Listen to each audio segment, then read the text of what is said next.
Scrutiny Committee for 2024. Welcome to also to any members of the public who are joining us today and anyone in the gallery. And if you're watching this meeting online, you're welcome to download the papers. If you just go to West Yorkshire Combined Authority, there is a pack there under the date. So yeah, welcome. Okay, so for the benefits of everyone joining, just like to introduce ourselves. I'm Councillor Amanda Parsons-Hulse. I'm from Woolly Ward in Calderdale. Over to you. Callie Broom, Scrutiny Officer. Katie Wright, Scrutiny Support Officer. John Holmes, Wakefield, Councillor. Good morning, I'm Isaac Wilson, I'm a Leeds Councillor. Morning, I'm Kaylee Brooks, I'm a Leeds Councillor as well. Good morning, I'm Anna Watson, I'm a Bradford Councillor. Councillor Charlie Keith, Wakefield Metropolitan District. Sorry, did you want, I presume you know this? Good morning, my name is Tim Lawrence. I'm an officer at the Combined Authority. I'm the Head of Transport Planning and Appraisal for the Mass Transit Programme. And I'm Simon Warburton, I'm Executive Director for Transport.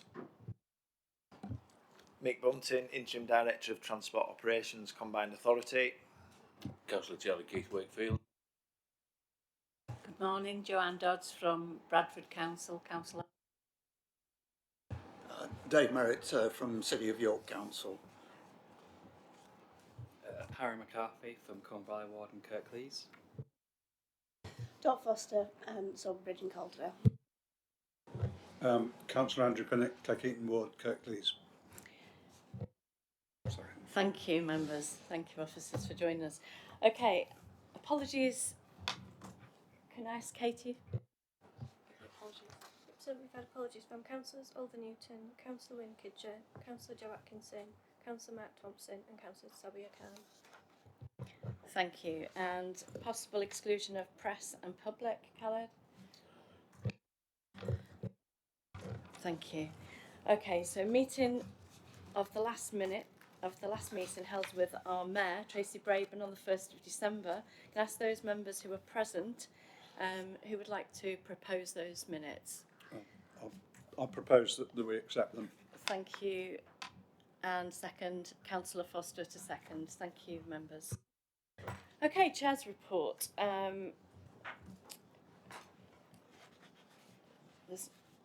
We've got a very full agenda this morning, members, so I'm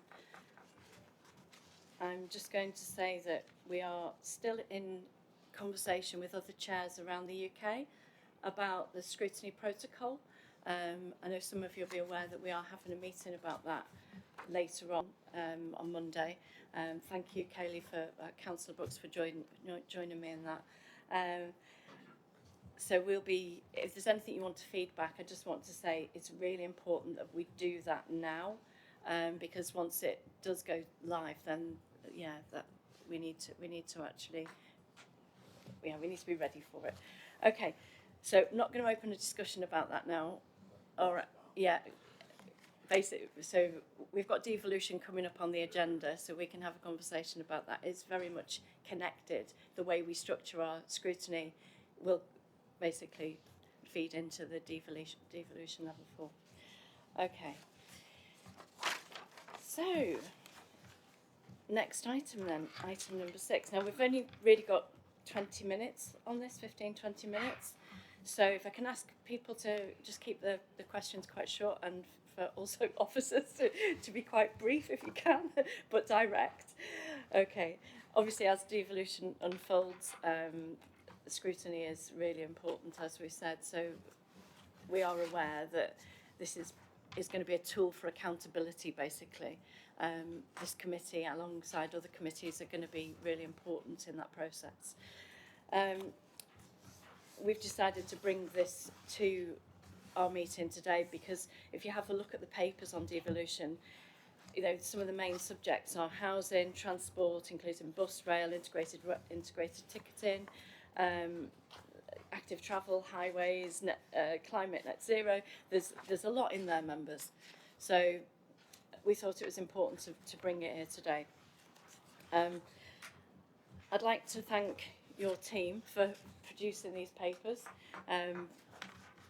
it's not something that obviously that we talk about because it's not really in our committee. So I'm aware that Khaled has written the background and overview for us. Is there anything you would like to add, Khaled? Sorry. Simon, is there anything you would like to add? Shall I just give a very brief summary, Chair?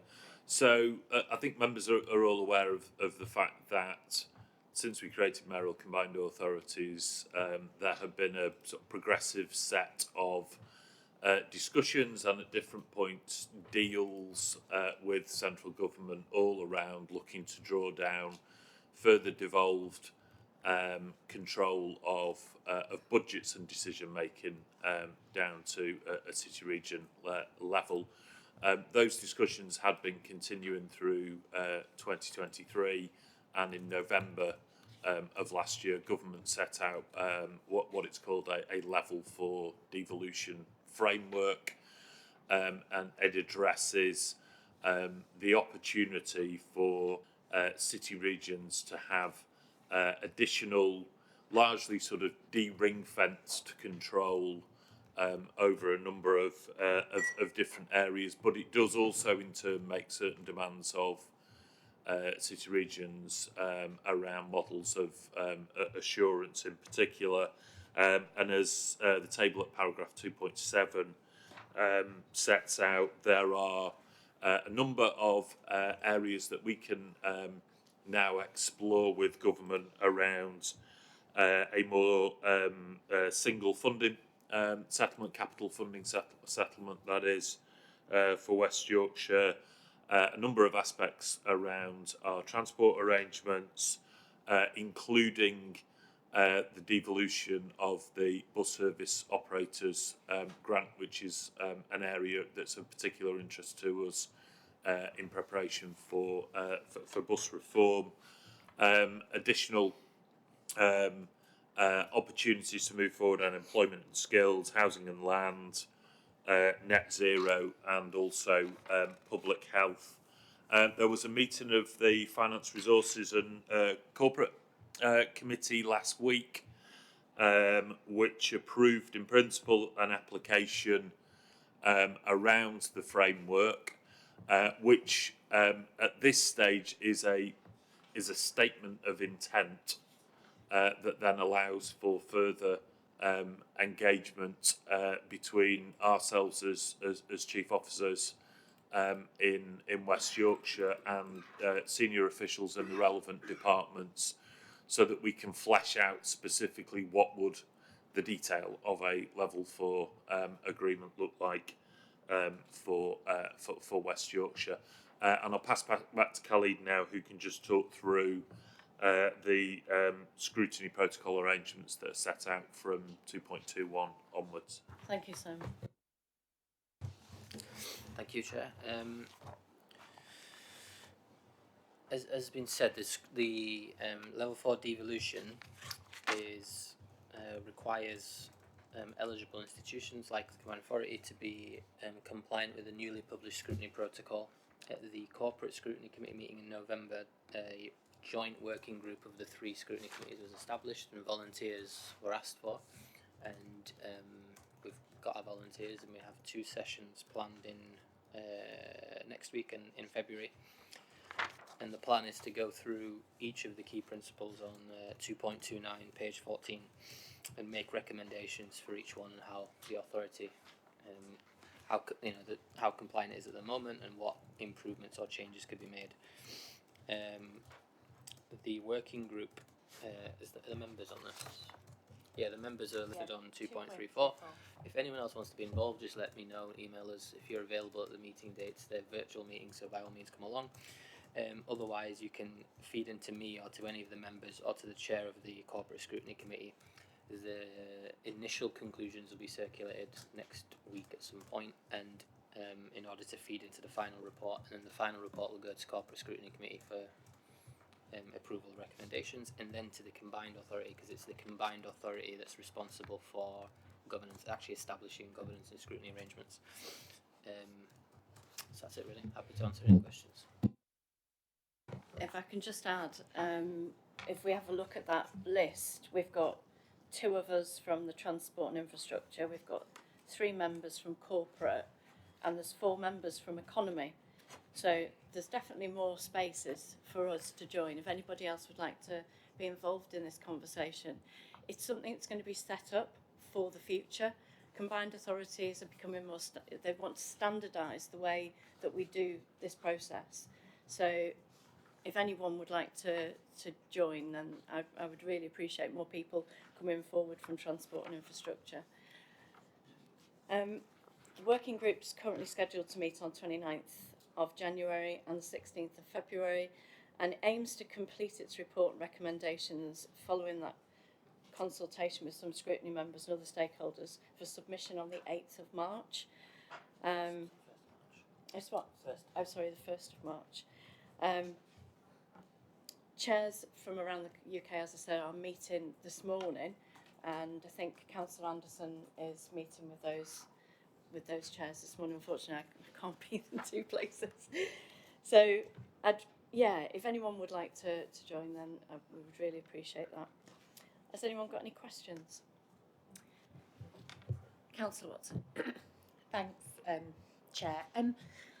One other thing, I think, if you can let us know the times on the 29th, that would be handy. So, Khalid, if you can just let us know, that would be great, because it is a Monday and I might have some availability. I do have concerns I've got a couple of things. One is the proposal that there would only be 1 scrutiny committee.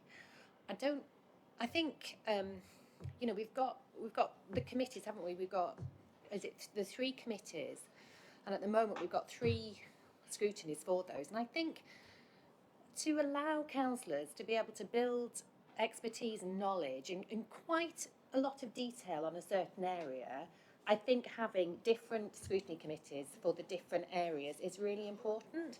I was just trying to think about, how you would be able to sort of like be across the piece, because even our officers are not across the piece. I mean, Simon is brilliantly detailed at transport, and I imagine he understands, some of the other issues. But to think that you can have councillors who, we've got other roles within our own local authority, and also some of us also do other jobs as well. I feel that that's something that's a bit too far, and I'd like that to be explored.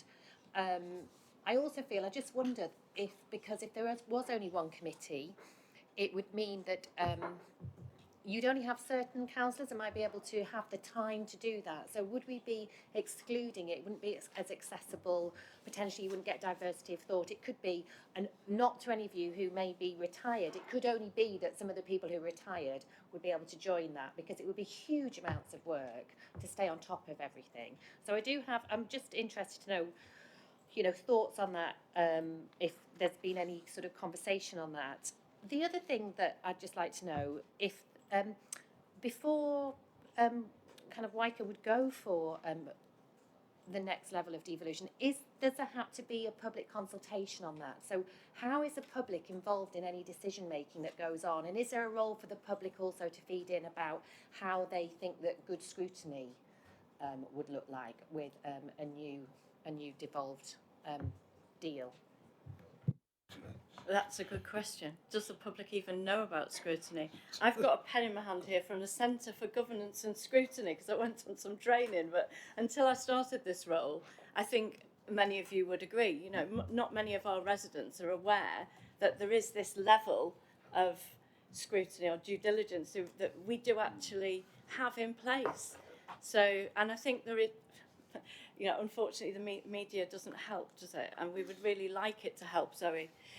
If we need to know that scrutiny is this is why it's important, because public funding needs to be scrutinised.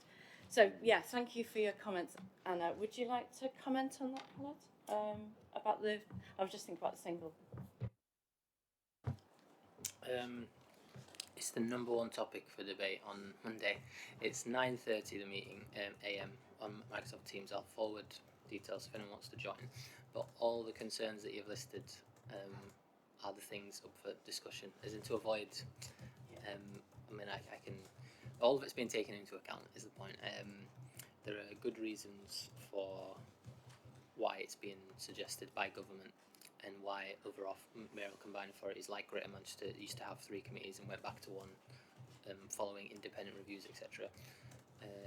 The only thing I'll say is essentially the way scrutiny has to be done at this level, a regional strategic level, is very different to how it should be done at a local level that local councils might be more used to.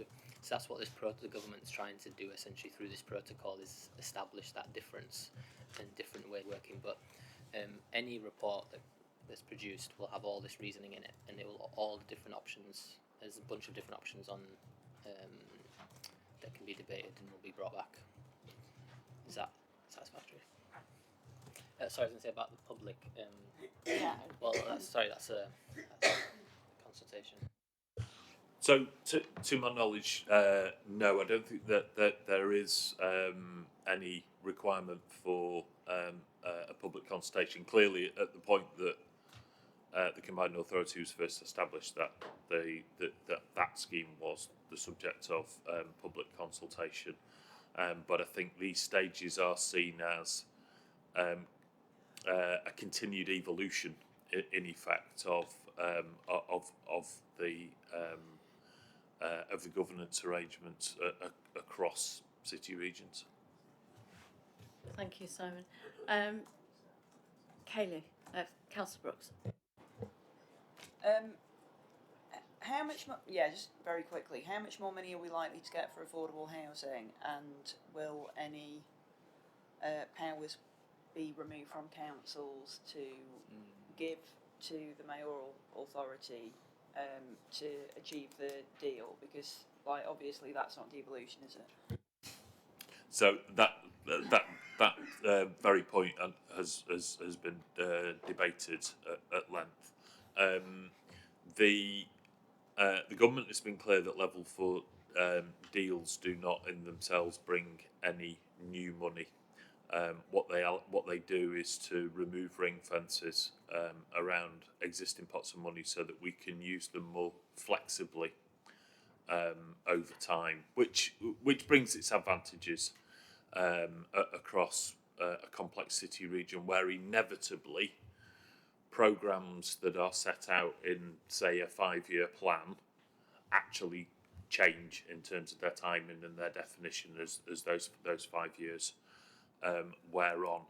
There are a couple of areas, certainly within transport, where we have been very clear to raise with government our queries as to whether they are really necessary, and those 2 areas in particular have been around a suggestion of some closer form of unification around taxi licensing powers. We do not see that is needed within West Yorkshire, and indeed we're in concert with other city regions in that regard.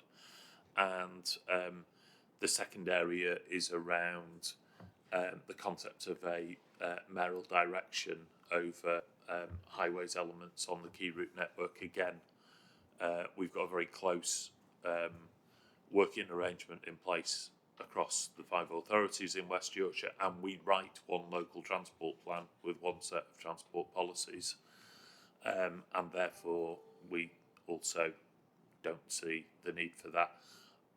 The whole purpose of the statement of intent is to then give us the opportunity to engage through exactly those sorts of issues. But leaders have been very clear with us that there is a very clear principle here, which is this is about devolution down from government, not consolidation up from localities. Thank you. And just thinking about the time situation, right? I've got like 4 more people. Okay. Is that okay? If there's anything you want to take up afterwards, do you want to make some notes and we can always go back afterwards? Councillor Hames. Thanks, Chair. I've got a little bit of joined up thinking here. I'm starting off with transport, and under devolution, we've got to accept that. We can't pick and choose, it says. So we've got to accept that as a whole. And then we move on to the fact that with the termination of HS2, the government sort of promised that the money would be available to be spent in areas. Is that going to be safeguarded for transport? And then the next one is, the next part is, it says in the detail, there's defined and coordinated key route network, which is going to be led by the mayor. And then the next bit, where I'm following on, is single local transport funding settlement in line with principles set out in the levelling fund. Does that mean we, as a local authority, if we have identified a single transport project that we need to have done, are we gonna have to apply, or what's the terms of reference for us getting that funding from this big pot that's going to magically appear, you know? Thank you, Councillor. So to come at those in reverse order. So that the intention is exactly that. So if you look across the capital programme that we've got for transport in West Yorkshire at present, we've got somewhere in the order of about £2 billion worth of a capital programme that rolls itself forward to 2027, 2028. But each part of that programme at the moment is attached to a particular government funding stream or a historic funding stream that we set up. So we've got the West Yorkshire Plus Transport Fund, we've got the City Region Sustainable Transport Settlement, we've got Transforming Cities Fund, we've got various different incarnations of active travel funding. They all come with their own rules, they all come with their own timescales, and they restrict our ability to move money around.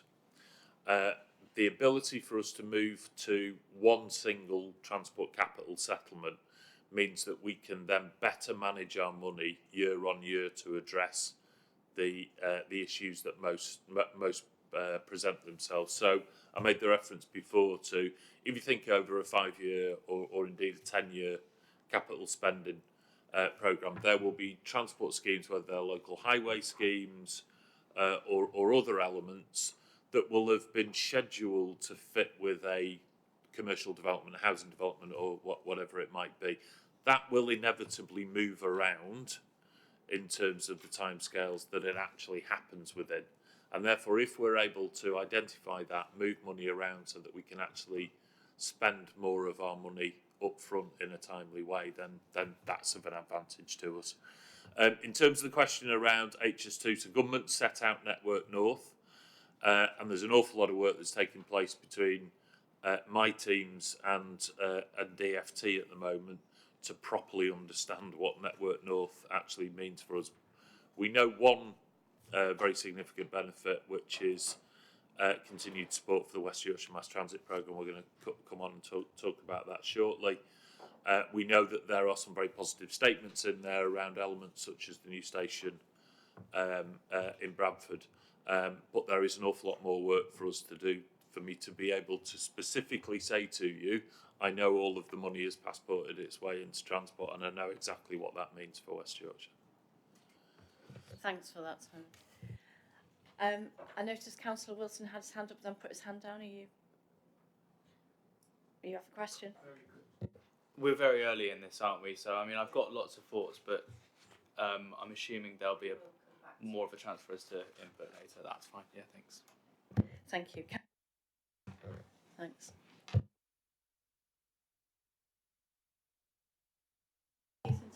No, it's fine.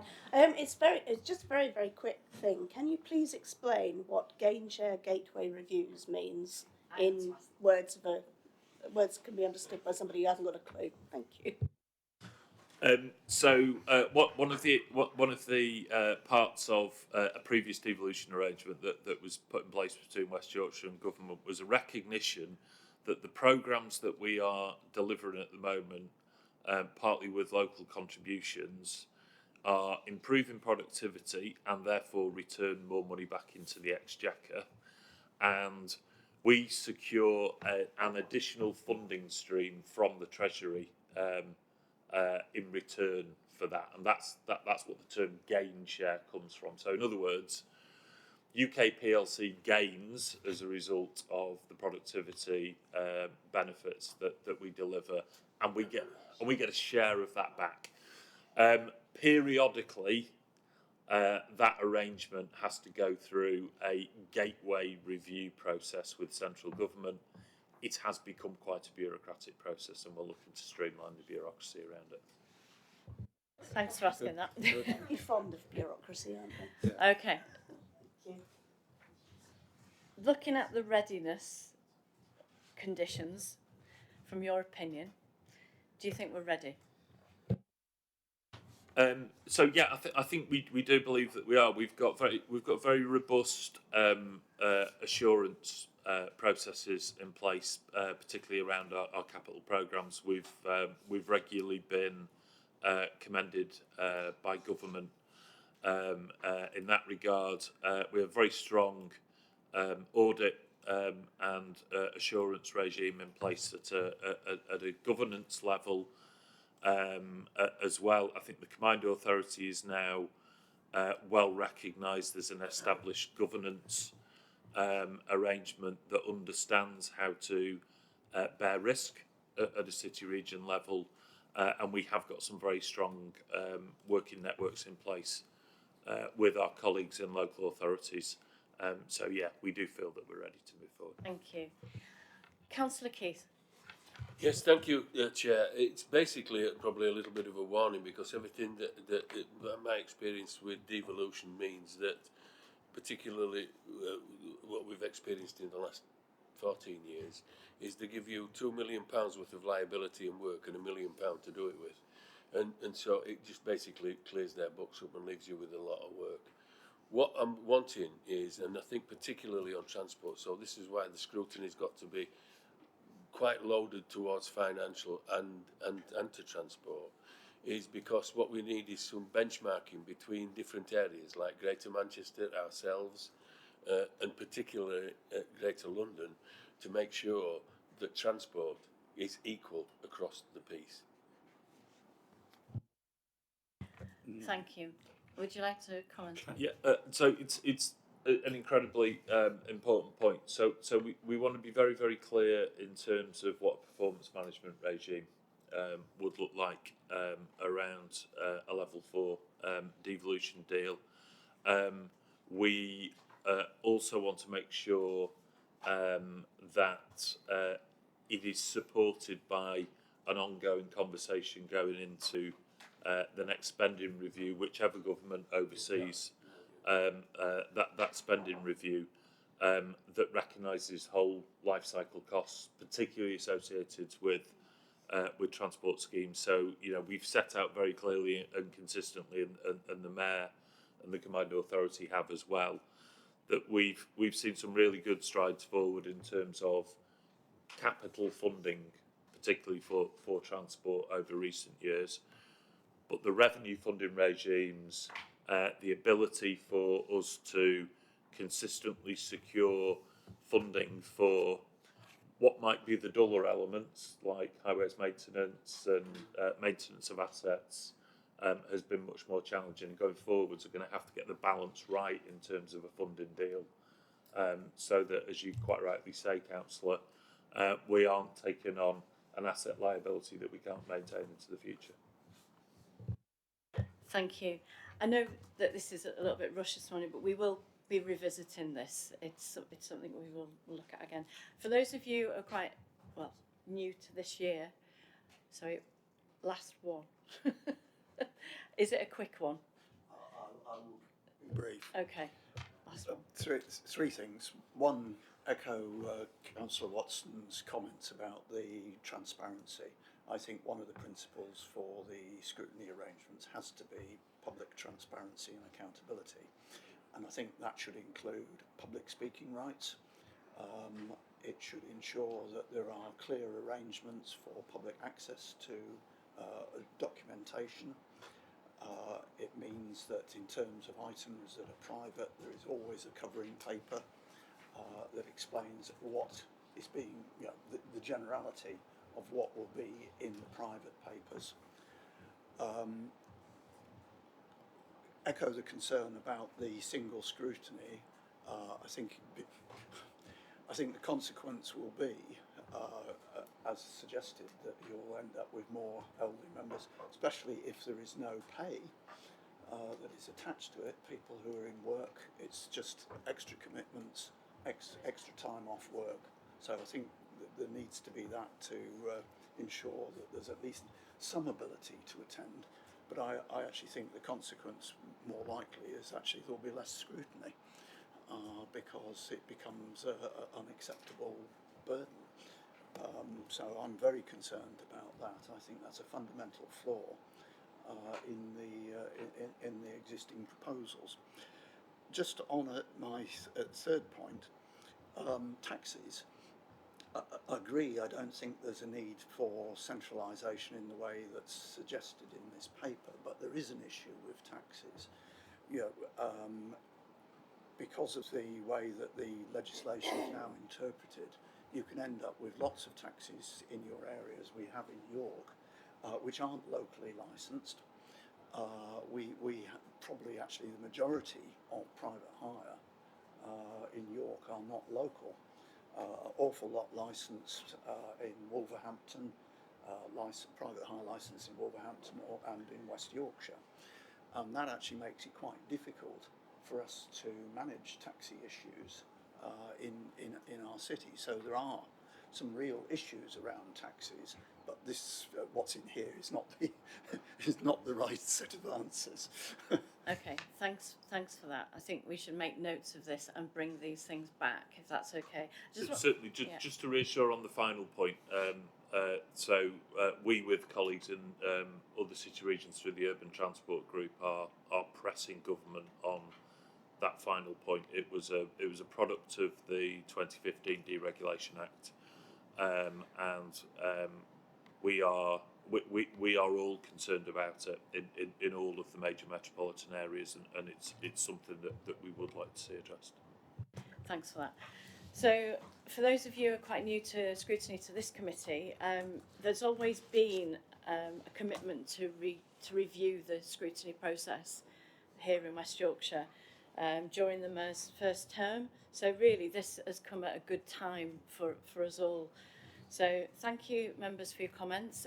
It is something that we're going to continue with as conversation on Monday. If anyone does want to join, then please, just jot down an email to Khaled, and I'd really welcome more people from this committee. Thank you, members. Okay, item number 7, so if you just, apologies members for the agenda, which says bus franchising and BSIP update. Bus franchising will probably be at the next meeting, but thank you for bringing this back to us. Congratulations on the success of the Mayor's Fairs.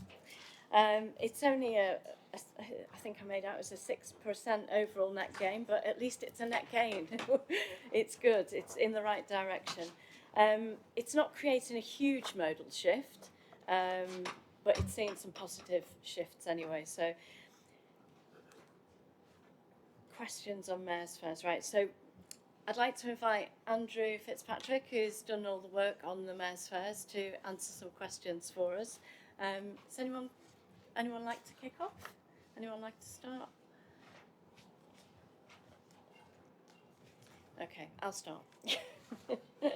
So I've got a question, and this is I suppose a little bit of a bugbear. Which one will I ask first? Right. First, okay, so we've been given another 11 million for Mayor's Fairs. I'm wondering, like, after the last meeting when we were told that we'd spent over 22 million, do you think we've got enough funding to be able to continue through to 2025 with 11 million up? Do you want to answer that?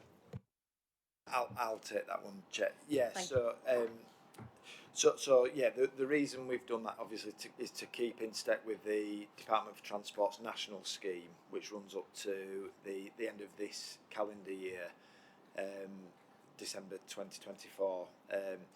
So looking at the financial profile of the spend to date and that timeline, then we feel that 11 million from the phase 3 basic funding will be sufficient to keep us in step with the DFT. And then obviously in that period we'll look at the longer term position and any exit strategy that we need to adopt. But yes, we do feel that will be sufficient to keep us in step with the national scheme. Thanks for that. I had a good idea that it would be in the plan. Councillor Dodds. Thank you. Just on the survey, I can't see anything here. Were the questions asked about age and other things, so we can look at if a certain age group or certain community increased using the bus or transport through the mayor's fairs, and also did it have any effect on people that usually bought monthly metro cards, because maybe it being worked out cheaper to use the mayor's fairs? Just wondered if there were any intelligence on that. Hi. So yeah, good question. So the survey itself was an online panel. So there's a bit of a spectrum when it comes to research, and like kind of gold standard face-to-face interviewer-led surveys. That's more expensive.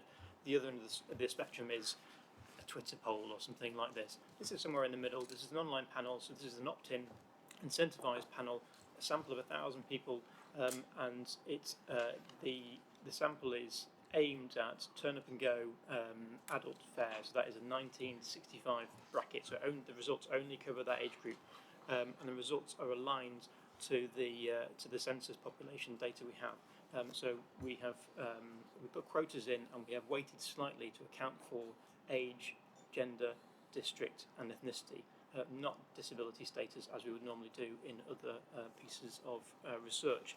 In terms of your question about what it means, I've got a few notes here. So we said that there is a net gain as you've seen. Younger people, so those aged between 19 and 30, were more likely to have increased their bus use. So before there was a 25% of the whole sample that said they're using the bus more than a year ago. So that goes up to 32% for those aged between 19 and 30. We did ask about a range of ethnicities, and people who identified as Black British, Caribbean or African were more likely to have increased their bus use. So that rises to 43% increase in bus use. Finally, relative to September 22 before Mayor's Fairs, and it's all relative to before then, we found that regular users were more likely to have increased their bus use. So that percentage is 39%. So the overall sample, 25%, you can see certain kind of groups. Now that regular users piece aligns with what DFT have released in their analysis of the national kind of the national scheme as well. So basically regular users, and we define regular users as, according to the BSIP definition, people who use the bus at least once a week, and that goes up to 39%. So what we find is the Mayor's Fairs there is new truck generation, which you can see in the pack, but also people who use the bus already are using it more. In relation to the effect on the cards, so in the Transport Committee papers on Monday, we have got some metrics in there that look at particular kind of user groups. So we've got the under 19s, we've got adult ticket types. So you can see the trend in there in terms of kind of the frequency of ticket types, whether they're weeklies or monthlies. That isn't in the pack, but we have got the data on it, so I need to go away and have a look at. I think you're alluding to, has there been a shift in terms of people shifting? I think it's, one of the main reasons why we did this survey is because it is quite challenging to quantify the impact that the national and the local fare cap has had, simply because, and I can't stress this enough, because we are still in recovery from the pandemic. When you look at overall patronage trends, it's really hard to disentangle, to make that kind of attribution. We're not alone in this. So when you look at the research that Greater Manchester have put out, they've found similar kind of difficulties in that attribution, and they're estimating about a 5% increase when they've looked at patronage and when they've looked at primary research too. So it's challenging. The last point, if that's okay, just to kind of give you a bit of context, is that here you'll note that we only asked people to identify whether they had used the bus more the same or less than before Mayor's Fairs. We didn't ask them to quantify specifically their usage. That in itself has been quite challenging. So during COVID, we run a series of COVID-19 transport recovery kind of surveys, and that's all on the internet. You can see on the internet. You can see all that.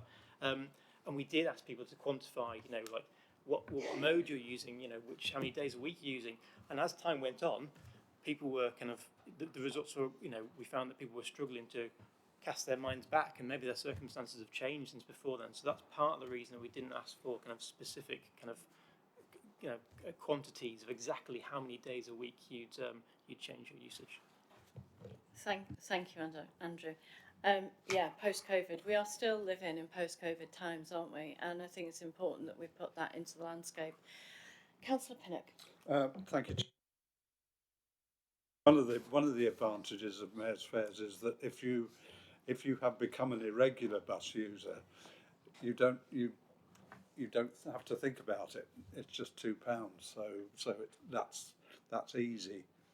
But my main point really, as Andrew's partly covered it, is the question of how on earth do you quantify people who don't always go into work, maybe go once a week, twice a week, 3 times a week, certainly not every day. It occurred to me this morning when I was on the bus, if I'd been coming on a bus that left Cleckheaton at 8:10, it would have been full when I was in full-time work. Yeah. It was half empty this morning. So that's just an illustration. I wonder if you could expand a bit on how we get round this problem. I know the government is trying to get civil servants to, or the civil service bosses, to get their staff to work all the time from the office. I wish them good luck with that, but I don't know whether you know what the trend might be in that direction.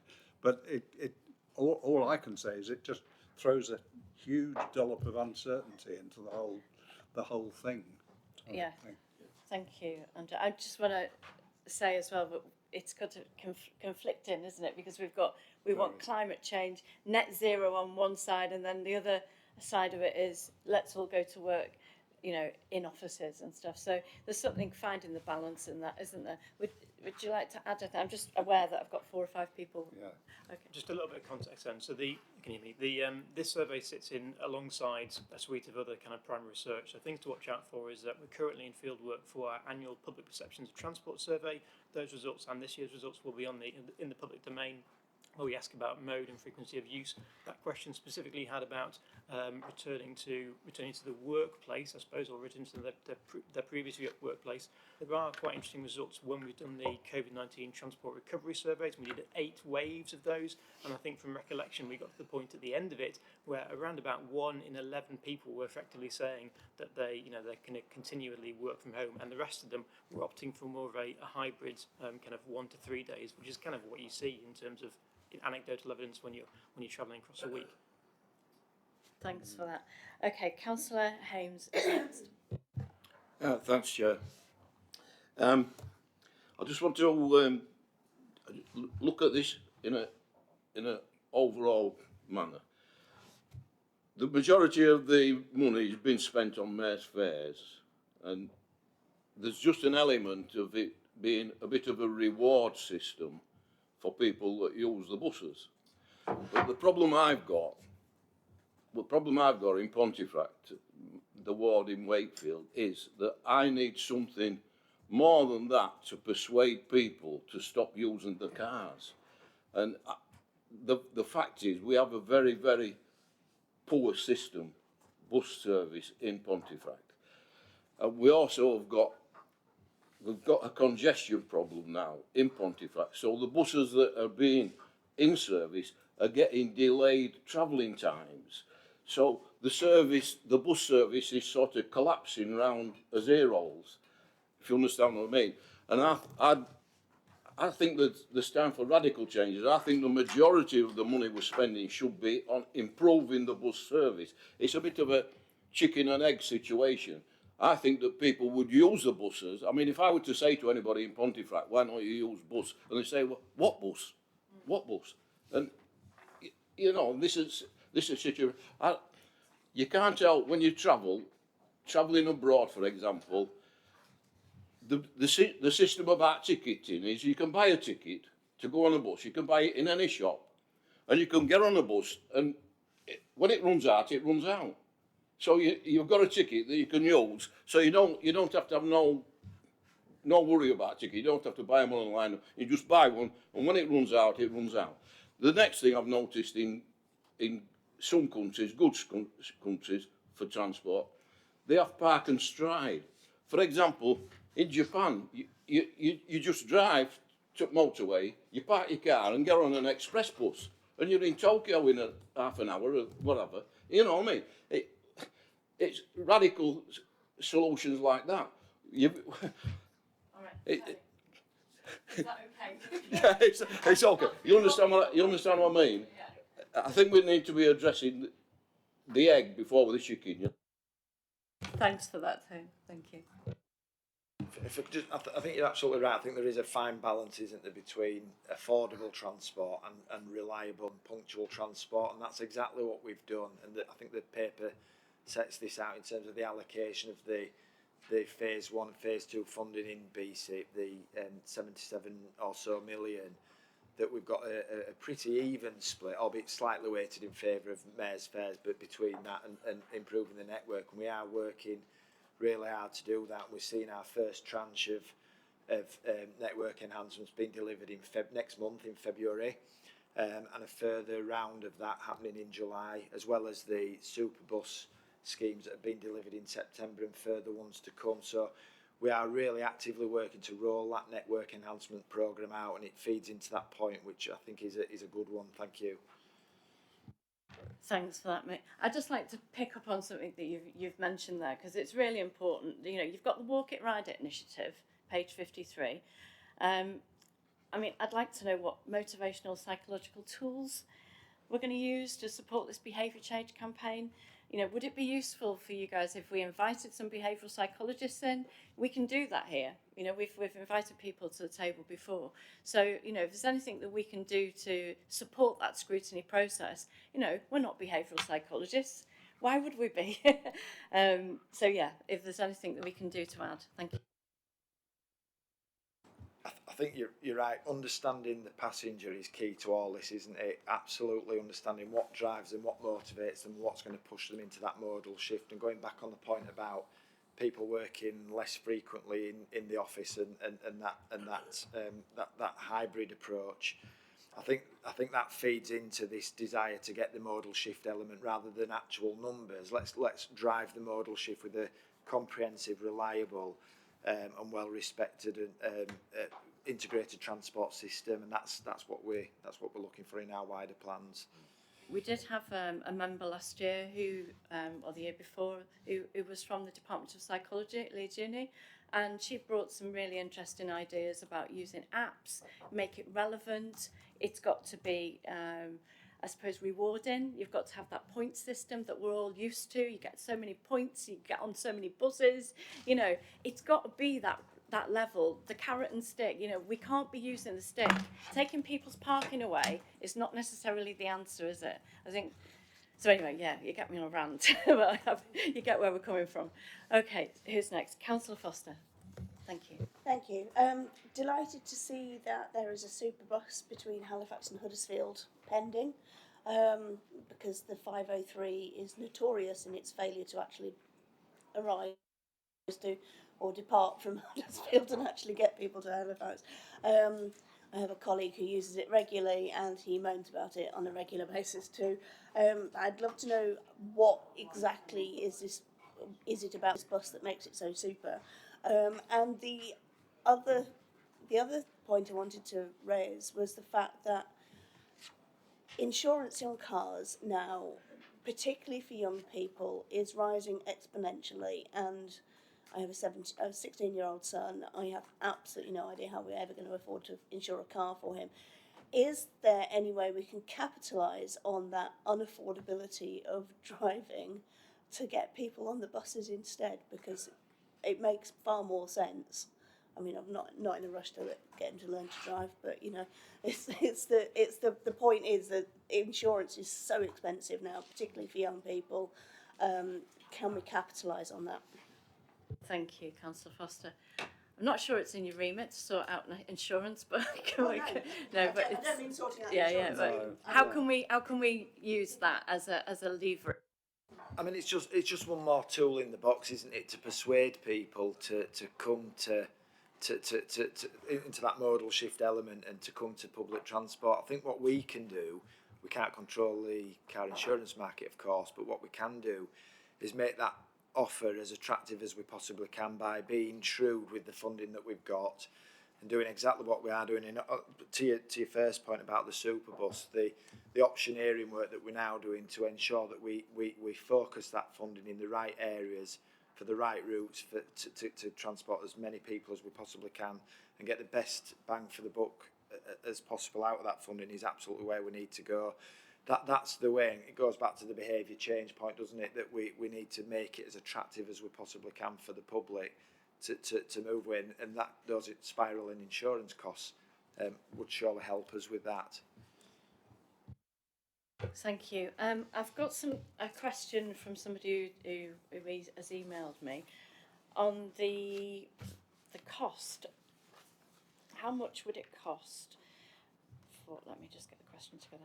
Right. Okay. So a question was brought to the other committee. Has analysis been done on how much it would actually cost for concessionary travel? So for the 9:30 to get on the bus night before 9:30. So these are disabled people who might want to work, elderly people who might be looking after children, for people who are working. You know, we've been told it's eye-watering costs. Can you tell us a little bit about how much that would cost and where can we get that funding from? Yeah, it's a really topical point, isn't it, about the concessionary fares and the times that concessionary fares are valid, and it kind of feeds into the overall transport offer again. In terms of a detailed answer to your question, in terms of has that been analysed in terms of a cost profile, I'm not sure that it has, but we can certainly look into that. It is yeah. Sure. Well, we can absolutely look into it. It's a question that keeps getting raised. I think it's a hot topic, isn't it, that people are not disadvantaged, and that we can look at that. And it is certainly something that our concessionary fares team have looked at in the past, and we'll take that out of this meeting as something to perhaps bring back to you and give you a more detailed answer on. Yeah, I'd really appreciate that. It's been coming up since I've been here, so 2019, I think it came up. I know, as Councillor Brooks has said, it has been looked at. But I think if other local authorities and combined authorities can do this, then it's really important that we say why, how much it's going to cost, why we can't do it if we can't do it. Just be really clear, then there's some transparency there, so the question doesn't keep coming back repeatedly. Yeah, I'd really appreciate that, thank you. Okay, Councillor Brooks, and then I think we're going to have to wrap up. Oh, sorry, and Councillor Merrick, okay, and then we'll wrap up on this topic then. Thanks, Chair. So, in terms of the drop in punctuality, right? So, it's dropped from 84% in August down to 79% in September. So that's essentially 1 in 5 stops are not being punctual. I've got concerns around that if we're wanting to build up that modal shift, especially, you know, there's a cost of living crisis, people are terrified about losing their jobs and getting into more debt and everything spiralling. So is there any additional work that's going on around this punctuality? Is there any external factors? I know there's a bit of roadworks and things like that, but there's always a few roadworks, isn't there? So And also, I wanted to ask about buses that are setting on fire. Why is that happening? Thank you. Thank you.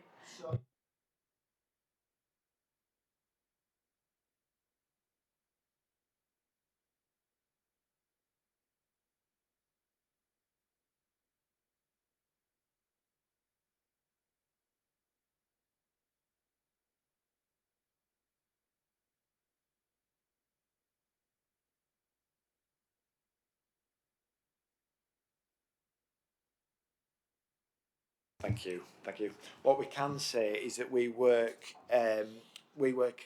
collaboratively with our operator partners, and where we can find alternative routes to bypass traffic congestion hotspots, we do that, and we've got a team that analyses those hotspots as well. So completely take the point that the punctuality figure has dropped, but we do work, as I say, collaboratively with operators and our teams to try and mitigate that, and we'll watch that with interest to see where it takes us going forward. And why are buses setting on fire? Goodness me, can I, I heard this from a bus driver. so which Is it the batteries, or is it? Okay. Do we know anything about this? I think it would be remiss of me to speculate as to the reasons on specific incidents. So maybe if I can look into that for your councillor and come back to that one. Is there anyone in particular? Because I'm aware of one. There's been an incident in London, hasn't there? Is there a specific incident that you're talking about, or is it just collectively, or? I think there's just a bit of concern amongst bus drivers about the reliability and sometimes safety of the buses, that's all. Let me come back to you on that one. Thank you. Okay. I'm looking at the time. And we've got Councillor Merritt, and then.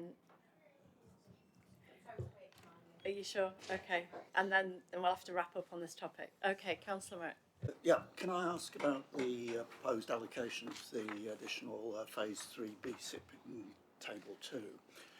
Mayor's Fair's taking the absolute lion's share of that money.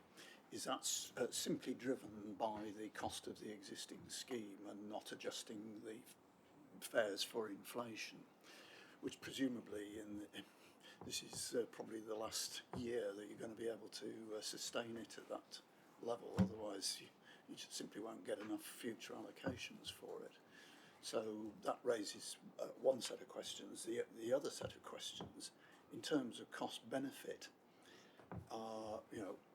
how much extra use of buses are we going to get from the increasing level of subsidy versus putting more of that money into bus network improvements to increase reliability, or additional money for some of the socially necessary buses? How is that trade-off being evaluated? Has there been any cost-benefit analysis of the different options there? Thank you.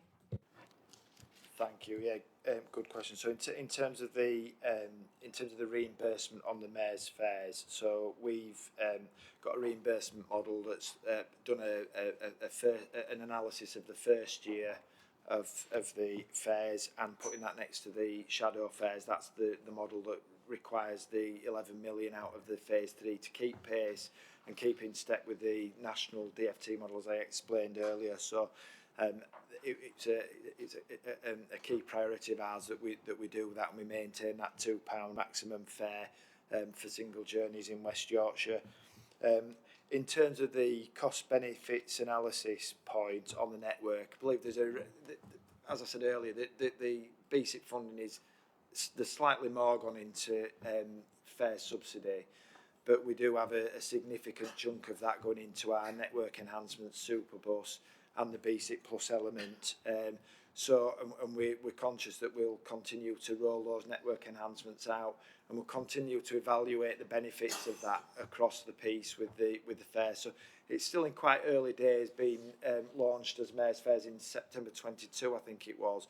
So that analysis is an ongoing piece of work, but there is not to forget there is a sizable amount of that funding that's gone into network enhancements, and we've got a rolling programme through 2024 and beyond to get those extra services into the system. Thank you. Thank you for your questions. Councillor It's really, Watson. really quick, and it could be that it's somewhere else and I've just not seen it. What is going to happen at the end of 2024 with the Mayor's Fair?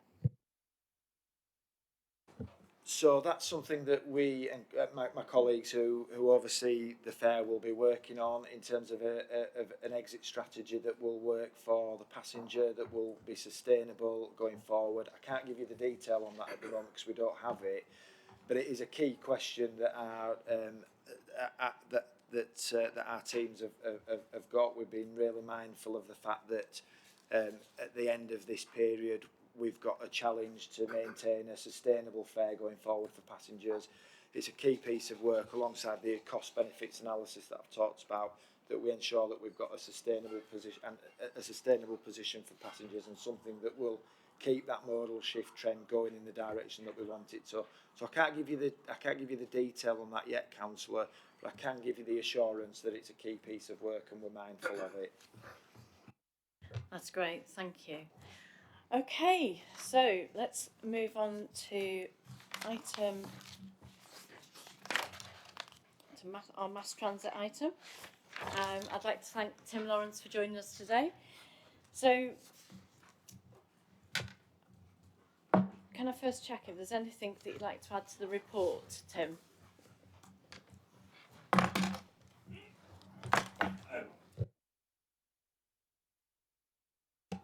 Thank you. So what we've set out here for members is a reminder of the mass transit vision that we've set out, and a clearer sense in terms of the way forward on the mass transit programme. So there are a number of slides that are attached to the report.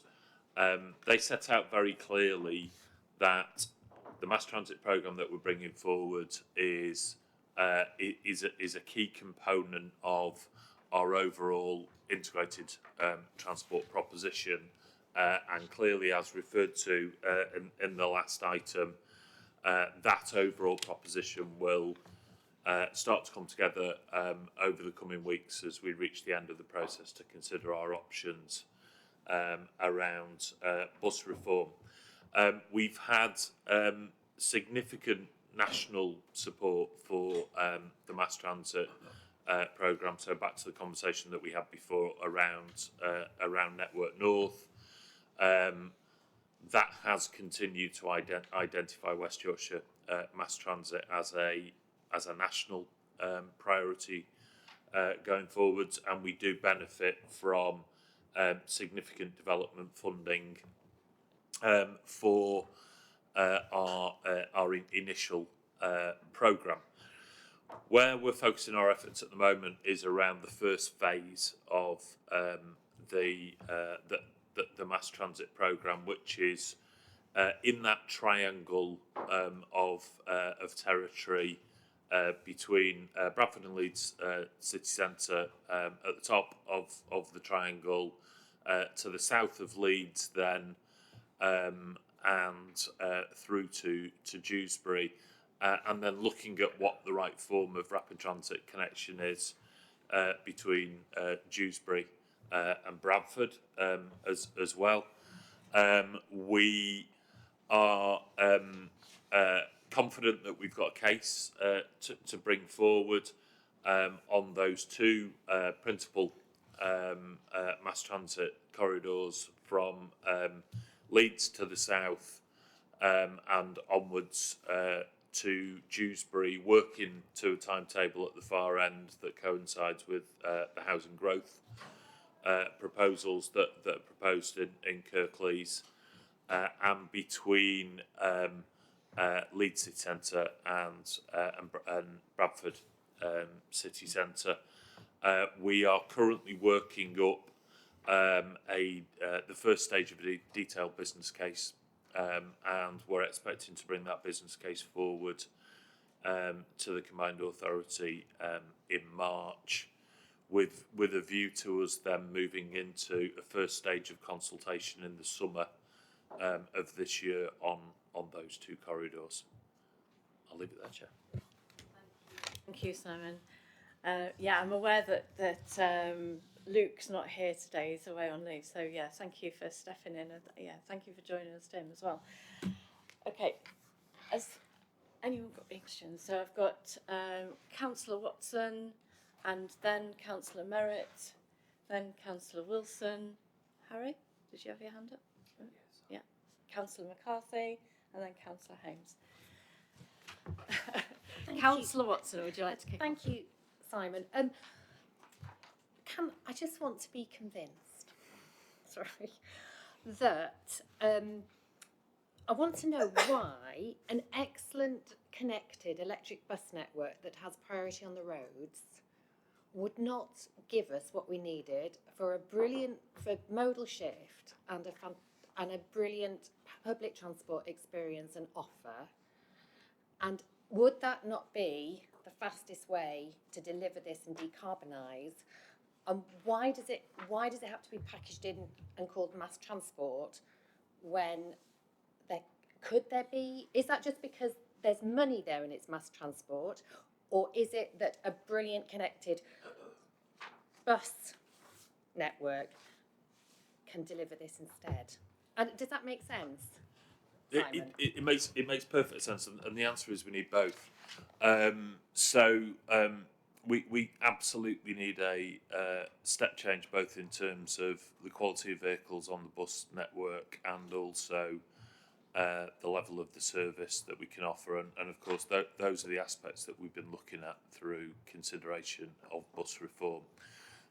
There are certain points in West Yorkshire where our analysis suggests that the scale of the requirement is of a different level and needs us to think about a contemporary rail-based offer. So if you think about some of the travel corridors that we've got in West Yorkshire, Calder Valley is a very good example. There, we've got a rail service because there's a concentration of movement. There are distances over which that movement needs to take place. That means that rail is the right solution. The Ilkley corridor again is a very good demonstration of that. What we've also seen from comparable city regions is that there is a level of growth and regeneration of urban areas that can be achieved through a permanent investment in a light rail solution. And it's the combination of those two factors that helps us to identify where there are corridors where there is a genuine step change opportunity. So if we look at Leeds South, for example, if you look at the scale of really positive housing and community growth that we've seen on the South Bank, if you look at the level of regeneration potential in and around the football ground, if we look at the volume of travel in and around White Rose, and then we think about that at a corridor level, then we can see that the right sort of conditions come together that actually fit quite closely to something like a Salford Quays or a Trafford Park extension in Greater Manchester, and take us beyond what we can achieve through bus alone. Equally, if we think about some of the destination economy that we've got here in Leeds city centre, and we have a 20,000 seater arena, which can be, through the right mass transit solution, fantastically connected into the rail station and transform the way that people think sustainably about travelling to the event economy here in the city centre. If we look over in Bradford, The regeneration prospectus around the Southern Gateway is of a scale that fits with that level of connectivity. We've long had a problem of two rail stations in Bradford city centre which don't connect to each other. Again, apologies for harking back from where you all know I came from previously, but actually there's huge parallels there between the links between Victoria Station and Piccadilly Station, and also the sorts of regeneration that we saw in East Manchester in response to the tram being built out through East Manchester. So absolutely we need a bus system, but there are some corridors where there is such a big movement and regeneration case to be made that we think there is the case for that higher level of investment. Thank you.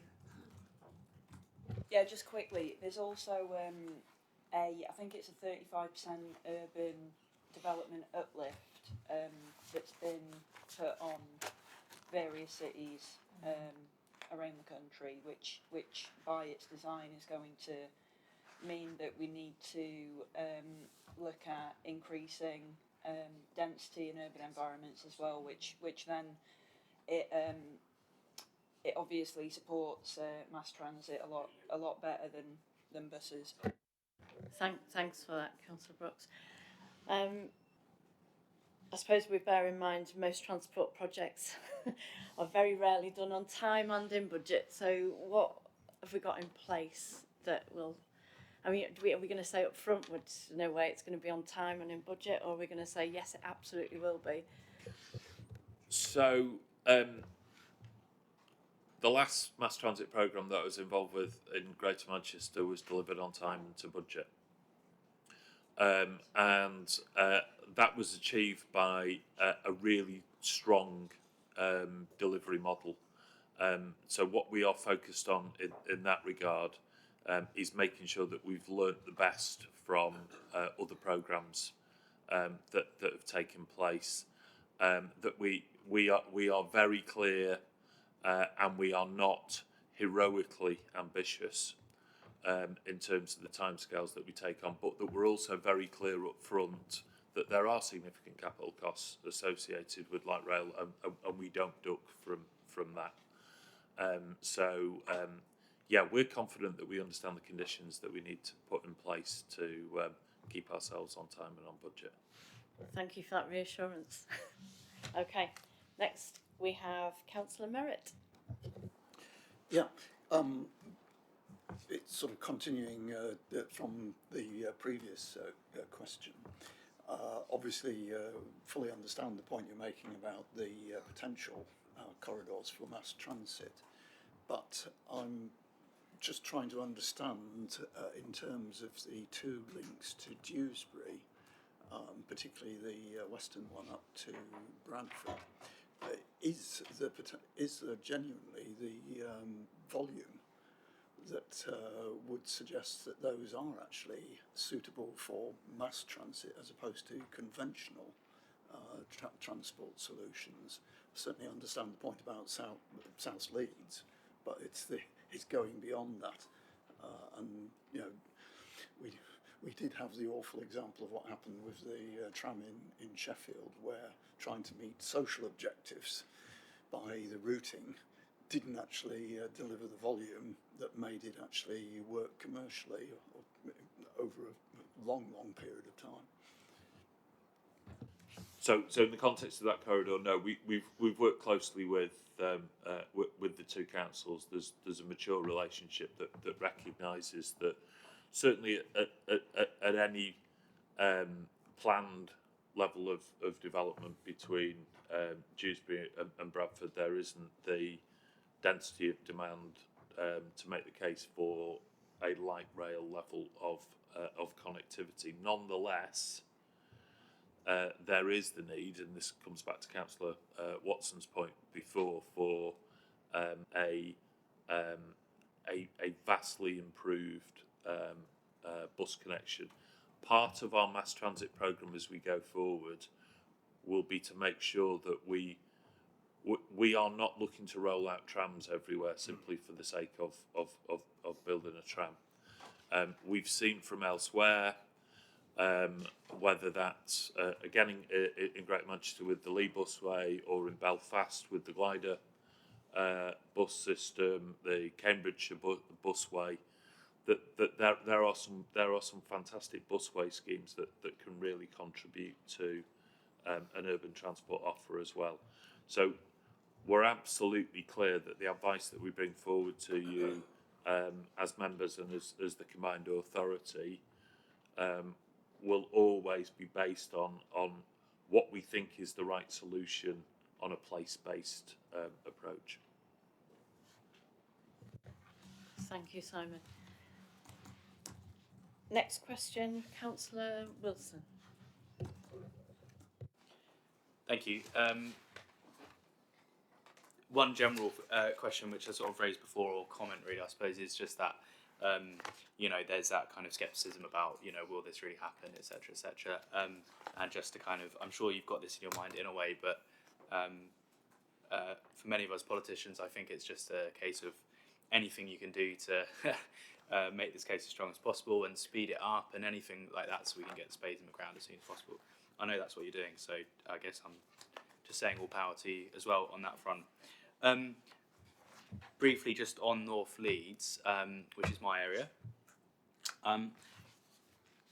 Otley, does it depend on us getting levelling up funding for the Airport Parkway station to make that directly connected to Leeds? I was just looking at the route map, so that's a question about Otley. And then North Leeds in general, as the page about this area says, it's very congested. You've got Holt Park in terms of possible economic regeneration. Fair bit of house building up in like Adel and that sort of area as well. And crucially, I think the university campuses, particularly Leeds Beckett. But actually, that area is not currently the current vision doesn't really serve that area. So there's the mass transit line proposed to go sort of via Kirkstall to the city centre, and then there's the rail line from Horsforth, but that goes to Headingley, which isn't actually in Headingley, and then onto Burley Park. So you kind of Meanwood, real Headingley, Adel, that area is just not currently. Is there a vision for that area? A possible vision? I can see that, you know. What can be done about that area? Actually, will it just always be a case of buses and cars and bikes in that area, or what's the vision for that? So there's a couple of different elements in that. First of all, in the context of the airport station, so we have got funding for the airport station through the West Yorkshire Plus Transport Fund. I am hoping that we will have a final business case developed in the next 2-3 months for the airport station. Some really positive conversations taking place with Network Rail and Northern around how that might be accommodated into what's a busy rail corridor already, because it's a fundamental asset that is currently missing for the city region. Is that particular station? Headingley. So the challenge remains: how do we best serve Headingley and Meanwood, which are quite densely developed residential areas, with the right public transport solution?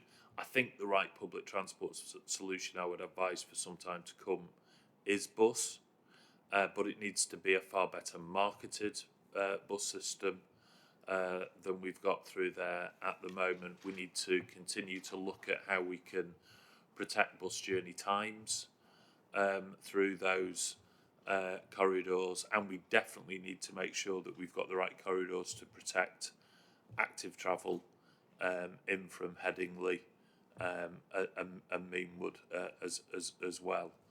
And I would suggest it is one of those corridors in particular that I would want us to be looking at early on, once we have decided our way forward in terms of reform to the bus system.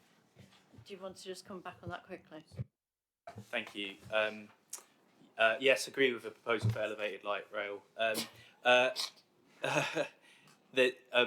understand the A660 in particular is a difficult stretch of road, but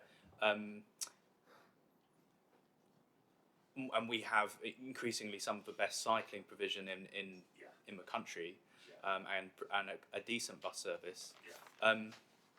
Meanwood Road's a bit different.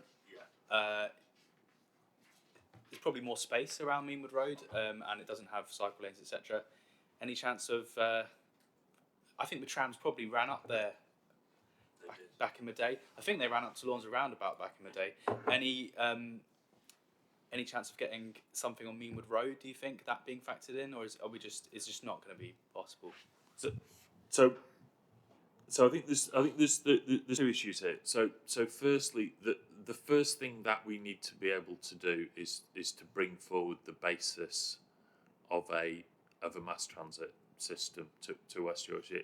It isn't here at the moment, and that first step forward has to be based on the strongest corridors that we can see, because there are a set of one-off costs: building a depot, securing a power source, securing the first generation of fleet, and so forth, which mean that the first part of a mass transit system is the most expensive part of a mass transit system, and therefore you need to be particularly confident in terms of that.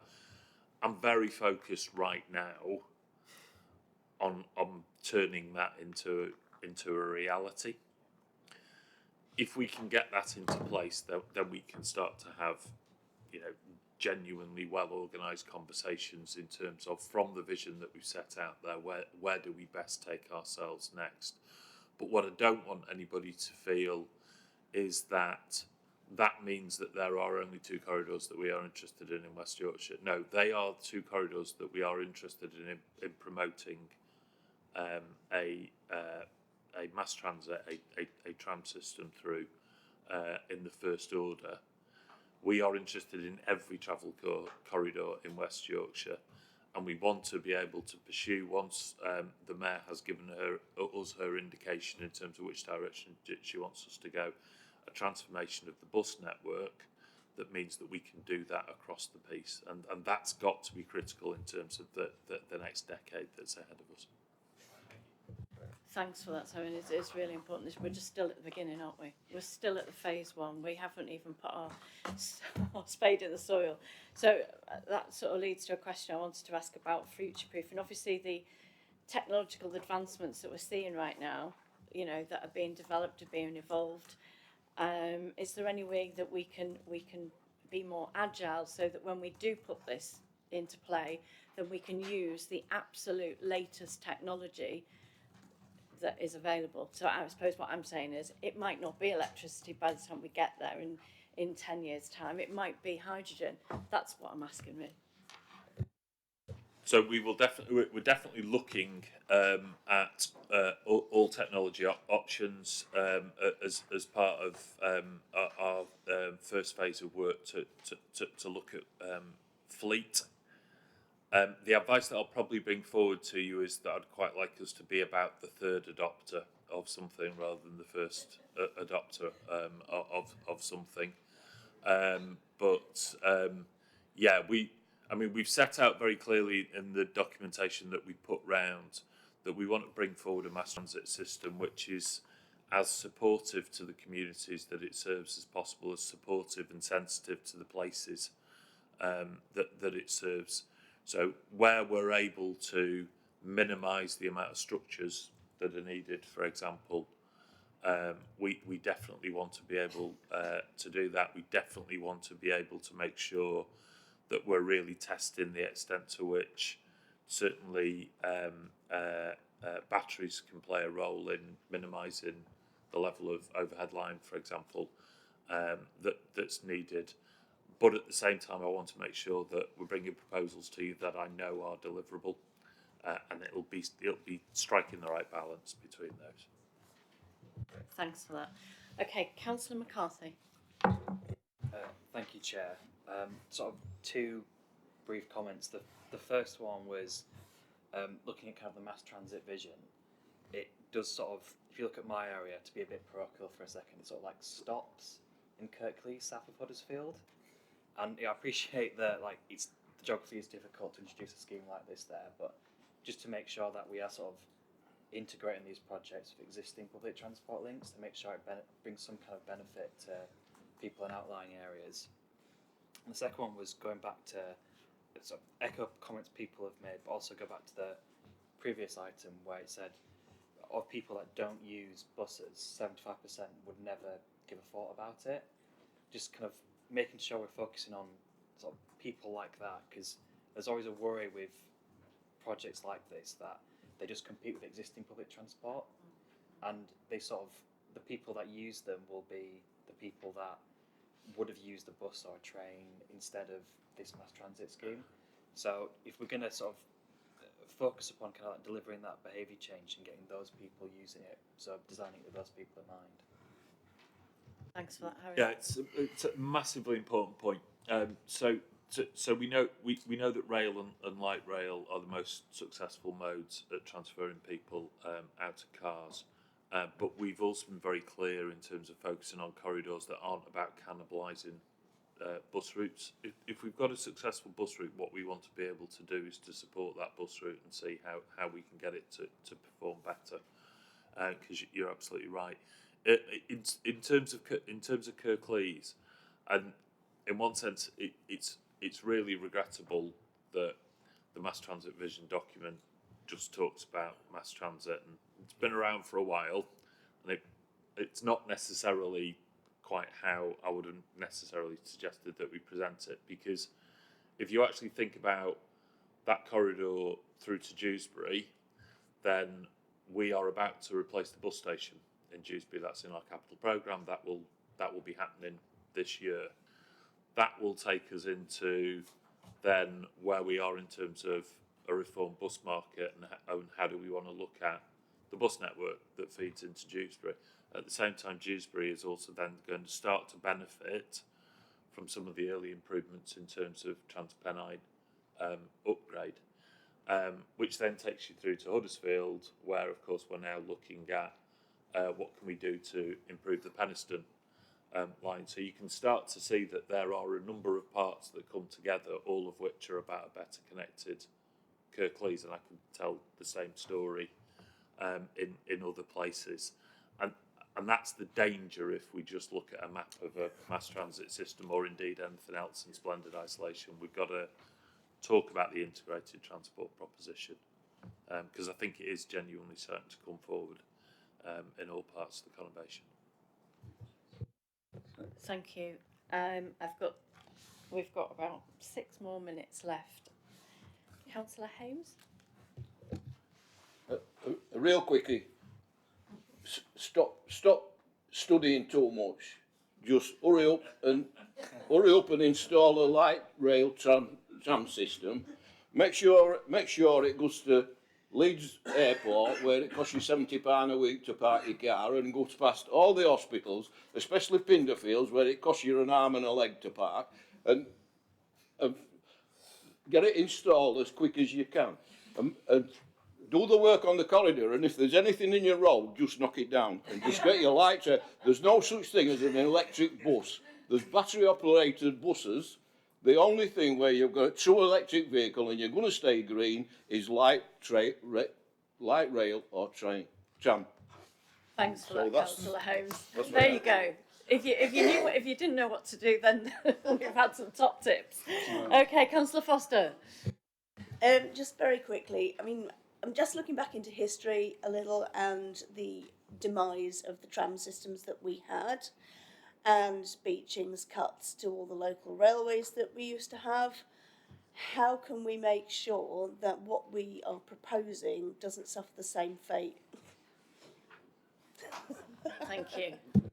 I mean, it's a really good question, and part of it relates back to the point about studies before. So Tim, who's sitting next to me, Tim's job is to satisfy a sceptical treasury that all of our numbers come together, and whilst share your frustration, Councillor Haynes. That's why we have to study as much as we do.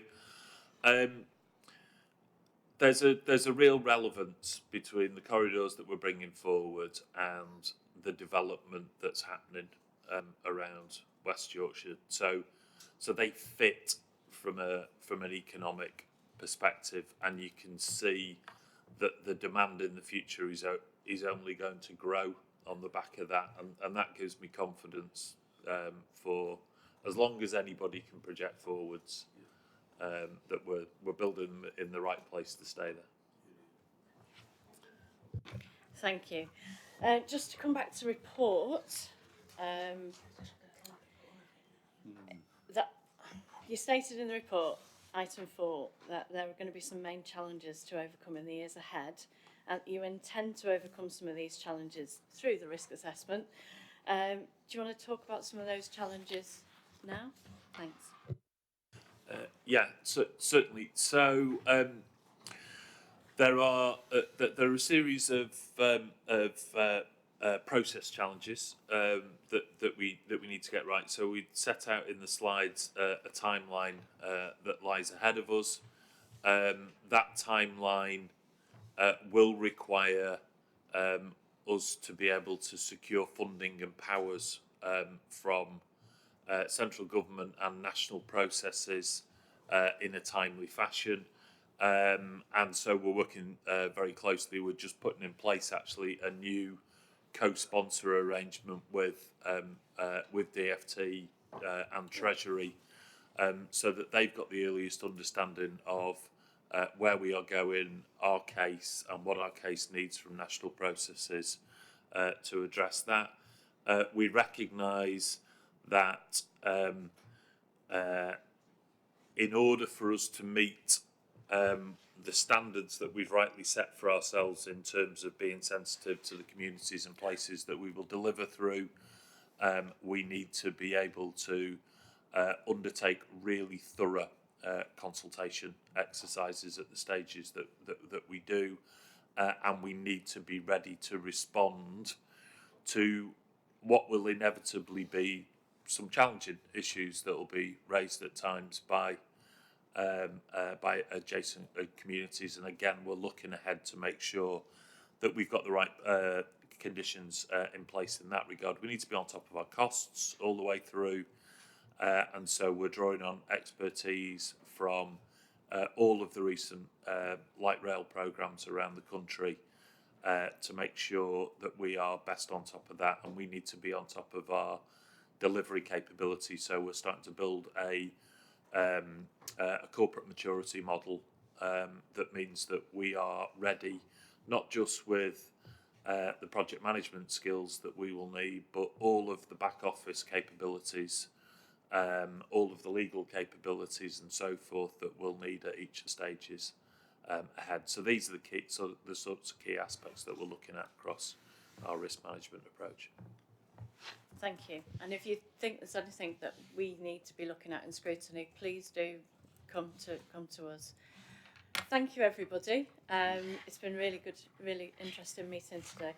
Work programme. We need to decide on our work programme for our next meeting. If we have a look at what we've put down here, so we're going to look at the local transport plan, which includes behaviour change. Great, good timing. And decarbonisation. Freight and waterways as a resource, and any current trends of transport, like from the pandemic and beyond. We've also talked about possibly bringing back franchising, because I think the meeting is the day before our scrutiny meeting. So I hate to say it, but if there's any call-ins to be done, then we'll have to do it the next day, basically. Has anyone got anything else they'd like to add to the work programme that we haven't talked about this year? It's dangerous. I'm not promising that we'll be able to move forward with, but we can at least look at it. If there's anything that you think you'd like to add, then please do drop me a line, and Khaled as well. Can I just ask the question? Please do.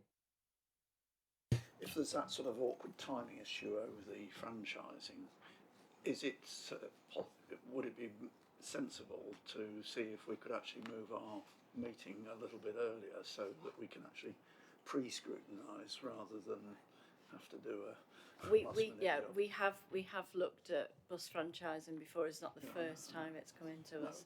So yeah, but if you think I'm just asking. It's very difficult to move these meeting dates because they're publicly in the diary for well over 12 months ahead.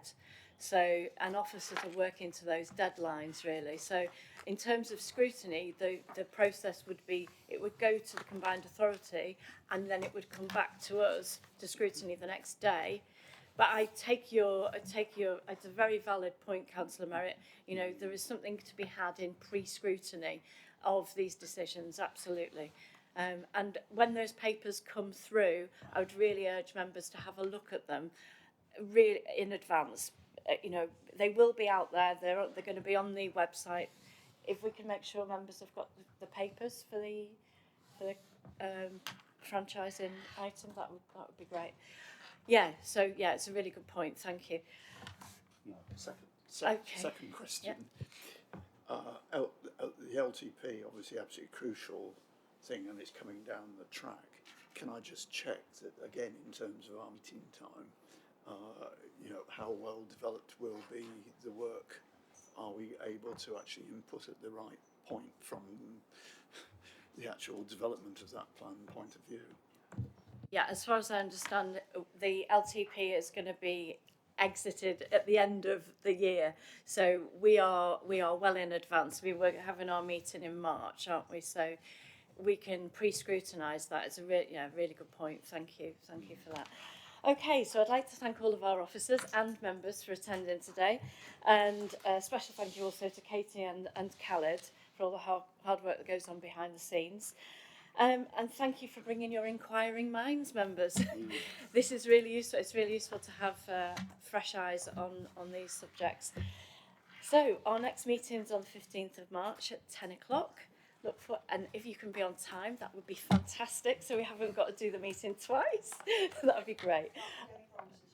Okay. Let's hope the transport supports that process. Anyway, have a safe journey home, members. Thank you.